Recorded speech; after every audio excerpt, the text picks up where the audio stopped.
حمزہ شہباز 17 جولائی کے ضمنی انتخابات تک وزیر اعلیٰ پنجاب رہیں گے۔ وزیر اعلیٰ پنجاب کا دوبارہ انتخاب 22 جولائی کو ہوگا۔ تحریک انصاف اور مسلم لیگ نون میں اتفاق ہو گیا۔ پی ٹی آئی کے وکیل بابر اوان نے عدالت میں بتایا کہ عمران خان نے حمزہ شہباز کو قائم مقام وزیر اعلیٰ کے طور پر 17 جولائی تک قبول کیا ہے۔ عمران خان کا کہنا ہے کہ وہ ملکی اداروں کا احترام کرتے ہیں۔ آئی جی پولیس، الیکشن کمشنر اور چیف سیکرٹری قانون پر عمل کریں۔ الیکشن کمیشن سے متعلق تحفظات موجود ہیں۔ چیف جسٹس پاکستان نے کہا کہ الیکشن کمیشن کو ضابطہ اخلاق پر سختی سے عمل کرانے کا کہہ دیتے ہیں۔ چیف جسٹس نے حمزہ شہباز سے پوچھا، حمزہ شہباز صاحب آپ کا ارادہ ہے دھاندلی کرنے کا؟ حمزہ شہباز نے کہا کہ وہ تو سیاسی کارکن ہیں، 22 سال سے سیاست میں ہیں۔ جسٹس اعجاز الاحسن بولے آپ نے سوال کا صاف جواب نہیں دیا، آپ کو کہنا چاہیے کہ کوئی دھاندلی نہیں ہوگی، صاف شفاف انتخابات ہوں گے۔ آپ کے منہ میں الفاظ ڈال رہا ہوں، آپ ہاں یا نہ کہہ دیں۔ حمزہ شہباز نے یقین دہانی کرائی کہ صاف شفاف انتخابات کو یقینی بنایا جائے گا۔ سپریم کورٹ نے جب وزیر اعلیٰ پنجاب حمزہ شہباز اور اسپیکر پنجاب اسمبلی پرویز الہی کو سپریم کورٹ رجسٹری بلایا تو عدالت میں آمنا سامنا ہونے کے باوجود دونوں نے کسی بھی موقع پر ایک دوسرے سے کوئی بات نہیں کی۔ لاہور سے رئیس انصاری کی رپورٹ دیکھیے۔ سپریم کورٹ کا حمزہ شہباز اور چودھری پرویز الہی کو ذاتی حیثیت میں سپریم کورٹ لاہور رجسٹری پیش ہونے کا حکم۔ حمزہ شہباز پہلے اور پرویز الہی بعد میں پہنچے۔ عدالت میں ایک ہی روسٹرم پر دائیں جانب پرویز الہی اور بائیں جانب حمزہ شہباز کھڑے تھے، درمیان میں ایک وکیل تھا۔ عدالت میں وقفے کے دوران پرویز الہی بار روم اور حمزہ شہباز ایڈوکیٹ جنرل کے ساتھ چلے گئے۔ دونوں رہنماؤں کے وکلا بھی عدالت میں موجود تھے۔ ذرائع کے مطابق وزیر اعلیٰ حمزہ شہباز زیادہ اعتماد میں تھے اور صحافیوں کے سوالات پر مسکرائے بھی۔ حمزہ شہباز نے کہا کہ وہ جہاں سے آئے ہیں وہاں نمبر پورے تھے۔ پرویز الہی نے عدالت سے درخواست بھی کی کہ دونوں کو اکٹھا بٹھایا جائے، لیکن حمزہ شہباز نے اس پر رضامندی ظاہر نہیں کی۔ پرویز الہی محمود الرشید، فیاض چوہان، سبطین خان اور راجہ بشارت سے مشورہ کرتے ہوئے عدالت میں داخل ہوئے۔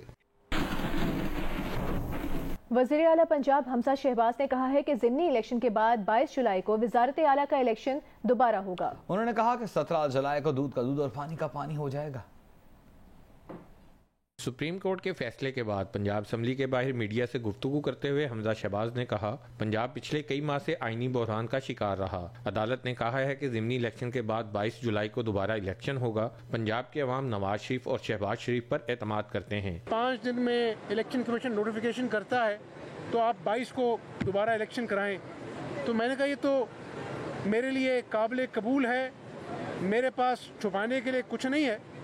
اگر 17 کو عوام فیصلہ کرتے ہیں جس کے حق میں فابیا، اس کو اپنا جو ہے وہ قائد ایوان منتخب ہونا چاہیے۔ حمزہ شہباز کا کہنا تھا کہ حکومت نے آٹے پر 200 ارب روپے کی سبسڈی دی ہے۔ سرکاری ہسپتالوں میں کینسر اور دیگر بیماریوں کی ادویات مفت ملنے جا رہی ہیں۔ مشکلات کے باوجود عوام کو ریلیف فراہم کر رہے ہیں۔ مجھے عوام کی آسانیاں پیدا کرنے کے منصوبوں سے اللہ کے فضل سے کوئی روک سکا نہ روک سکے گا، اور جتنے دن ہوں مجھے نہیں معلوم، اس رب کو معلوم ہے، کیونکہ عزت وہ دیتا ہے۔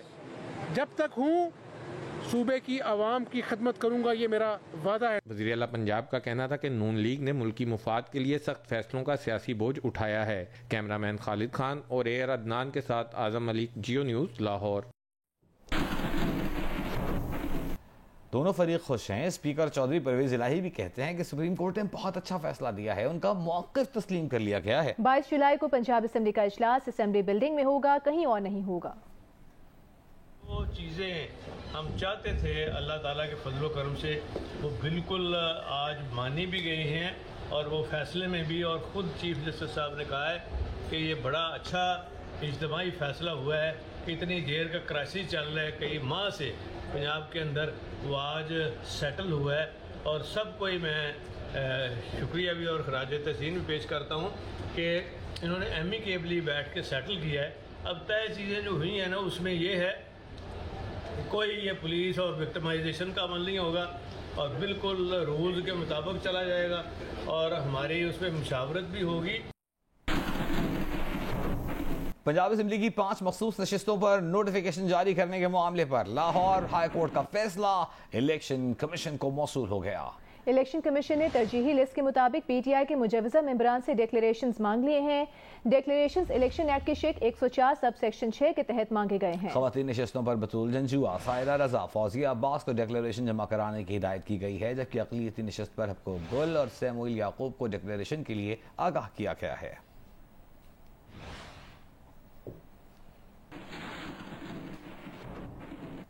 کچھ بات کریں گے موسم کی. محکمہ موسمیات نے مانسون کا نیا الرٹ جاری کر دیا ہے. کل سے 5 جولائی تک سندھ اور بلوچستان میں موسلادھار اور کہیں کہیں طوفانی بارشوں کی پیش گوئی کی گئی ہے. کراچی اور حیدرآباد سمیت کئی شہروں میں نشیبی علاقے زیر آب آنے کا خدشہ ظاہر کیا گیا ہے. ادھر پنجاب، کشمیر، کے پی میں بھی مزید بارشوں کا امکان ہے. دیکھیے لاہور سے میاں عابد کی رپورٹ. محکمہ موسمیات کے مطابق مونسون ہوائیں 2 جولائی کو شدت سے جنوب مشرقی سندھ اور بلوچستان میں داخل ہوں گی، جس سے حیدرآباد، کراچی، ٹھٹھہ، جامشورو، خزدار، بارکھان، لسپیلا، کوہلو، سبی اور پنجگور میں طوفانی بارشیں ہوں گی. تھرپارکر، عمرکوٹ، سانگڑ، بدین، میرپور خاص، سکھر، لاڑکانہ، خیرپور، شکارپور، کمبر، شہداد کوٹ، گھوٹکی اور کشمور میں بھی موسلادھار بارشوں کا امکان ہے. کوئٹہ، گوادر، پسنی اور اماڑہ میں گرج چمک کے ساتھ بارش کی پیشگوئی کی گئی ہے.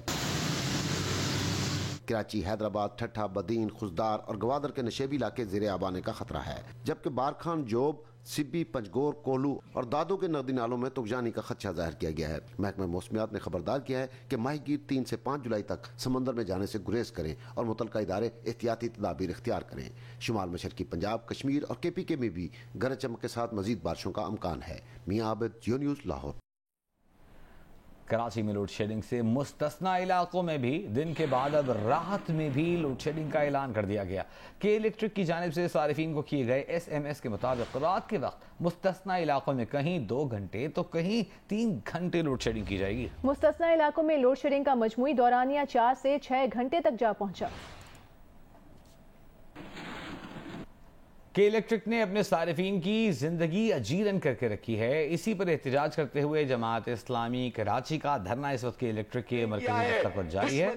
حافظ نعیم الرحمان امیر جماعت اسلامی کراچی خطاب کر رہے ہیں. انہوں نے آپ کا مینڈیٹ بیچا ہے، انہوں نے آپ کو ان مافیاؤں کے سپرد کر دیا ہے. مجھے بتائیں کہ اس وقت بھابے جی کی جو لائن ہے کہتے ہیں وہ پھٹ گئی ہے. یہ کیوں ہوتا ہے؟ اس لیے کہ جب آپ بجلی کا اتنا بڑا جب شٹ ڈاؤن ہوتا ہے اور وقت بے وقت جو ہے یہ بجلی بند کر دیتے ہیں تو پائپوں کے اندر ایک ریورس لگتا ہے، پریشرائز ہو جاتے ہیں اور اس کے نتیجے میں لائنیں پھٹ جاتی ہیں اور ان کو ریپیئر کرنے میں کم از کم 2 سے 3 دن لگتے ہیں. اور جب 2 سے 3 دن میں وہ ریپیئر ہوتی ہیں پھر 48 گھنٹے ان کو انرجائز کرنے میں، ان پانی کو پریشرائز کرنے میں لگتے ہیں. آپ یہ بتائیں کہ شہر میں ویسے ہی پانی کا بحران ہے، ویسے ہی آدھی سے زیادہ آبادی پانی سے محروم ہے، ویسے ہی ٹینکر مافیا کا راج ہے، ویسے ہی کرپشن کا دھندا چل رہا ہے. اب کہیں پر اگر ہفتے بعد پانی آتا ہے، اب کہیں پر جو ہے وہ مہینے بعد پانی آتا ہے تو وہ بھی جو ہے وہ متاثر ہو جائے. اور پھر لوڈ شیڈنگ کے خلاف احتجاجی دھرنا جاری ہے. کے ہیڈ آفس کے باہر اور امیر جماعت اسلامی کراچی حافظ نعیم الرحمان دھرنے کے شرکاء سے خطاب کر رہے ہیں. یہاں آپ کو بتاتے ہیں کہ بجلی بحران پر قابو پانے کے لیے حکومت نے 10 LNG کارگوز درآمد کرنے کے لیے نئے ٹینڈرز جاری کر دیے ہیں. پاکستان پیٹرولیم لمیٹڈ کے مطابق یہ ٹینڈر جولائی، اگست اور ستمبر کے کارگوز کے لیے جاری کیے گئے ہیں. جولائی کے لیے 2 اگست کے لیے 5 کارگوز کے لیے بولیاں طلب کی گئی ہیں، جبکہ ستمبر کے لیے 3 کارگوز منگوانے کے لیے بولیاں طلب کر لی گئی ہیں. LNG کارگوز کے لیے بولیاں جمع کرانے کی آخری تاریخ 7 جولائی ہے.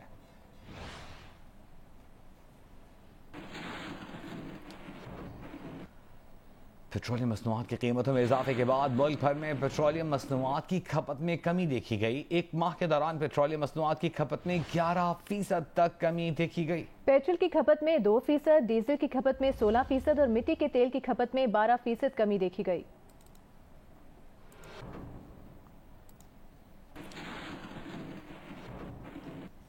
بہادر آباد پر نجی کیٹل فارم میں نایاب نسل کے خوبصورت بیل بکروں کی موجودگی بچوں اور بڑوں سب کی توجہ کا مرکز بن گئے ہیں. مزید جانتے ہیں اقرا عوان سے.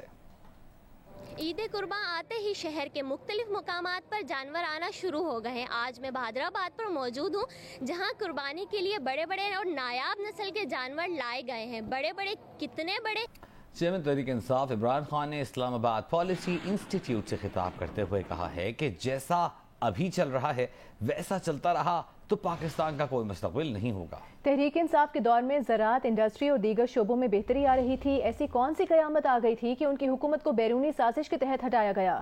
عمران خان نے کہا کہ سب کو خوف ہے کہ ہماری معیشت سری لنکا کے حالات کی طرف جا رہی ہے، اگر ایسا ہوا تو سب سے بڑا مسئلہ نیشنل سیکیورٹی کے لیے ہوگا۔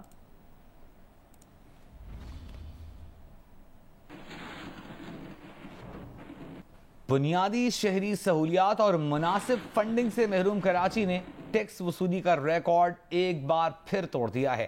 کراچی سے جولائی 2021 سے جون 2022 تک 1595 ارب روپے ٹیکس وصول کیا گیا۔ یہ رقم پچھلے سال کے مقابلے میں 42% زیادہ ہے۔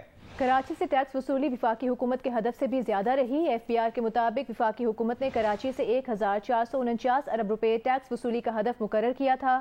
سندھ ریونیو بورڈ نے بھی کراچی سے 153 ارب روپے ٹیکس وصول کر لیا۔ سندھ ریونیو بورڈ کا ٹیکس ہدف 150 ارب روپے تھا۔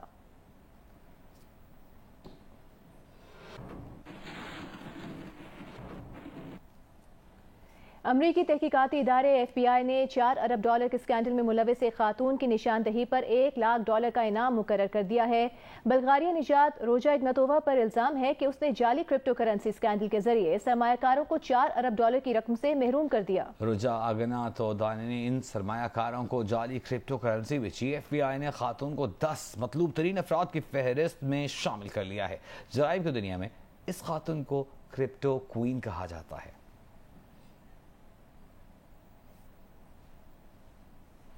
برف پگھلنے کی وجہ سے اسکردو کی ایک جھیل میں پانی کا بہاؤ تیز ہونے سے خوفناک سیلاب کی صورتحال پیدا ہو گئی ہے۔ وفاقی وزیر برائے ماحولیاتی تبدیلی سینیٹر شری رحمان نے سوشل میڈیا پر ویڈیو شیئر کر دی، اور اس کے ساتھ ہی گلگت بلتستان انتظامیہ اور مقامی ڈیزاسٹر مینجمنٹ اتھارٹی کو الرٹ رہنے کی ہدایات بھی کر دی۔